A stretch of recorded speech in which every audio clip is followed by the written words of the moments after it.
சாத்தான்குளம் அருகே உள்ள தச்சமொழி கிராம மக்கள் பொய் வழக்குகளால் கடுமையாக பாதிக்கப்பட்டுள்ளனர். அந்த பகுதியில் அமைந்துள்ள சுடுகாட்டு நிலத்தை தங்களுக்கு சொந்தமானது என சுவாமிதாஸ் அகஸ்டின், ஞானசேகரன், ரவீந்திரன் ஆகியோர் போலீசாரிடம் பொய் புகார்களை அளித்ததாக குற்றஞ்சாட்டினர். இதையடுத்து உரிய நடவடிக்கை எடுக்க கோரி மாவட்ட ஆட்சியர் அலுவலகத்தை கிராம மக்கள் முற்றுகையிட்டனர்.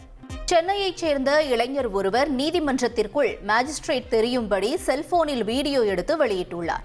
ஏற்கனவே ஜார்ஜ் டவுன் நீதிமன்றத்தில் வீடியோ எடுத்ததாக ஒரு இளைஞர் கைது செய்யப்பட்ட நிலையில் மீண்டும் ஒரு வீடியோ கானா பாடலுடன் வைரலாகி வருகிறது.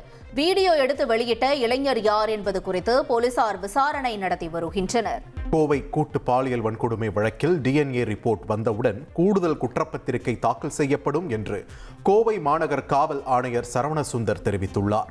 முன்னதாக கோவையில் கண்காணிப்பு கேமராக்கள் பொருத்தப்பட்ட மாநகர காவல்துறை ரோந்து வாகனங்களை அவர் துவக்கி வைத்தார்.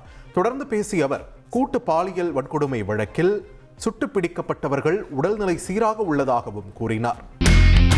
இனி செல்லும் இடமெல்லாம் செய்தி.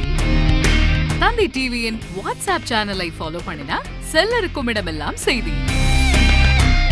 இதோ QR கோட் இப்பவே ஸ்கேன் பண்ணுங்க, ஃபாலோ பண்ணுங்க.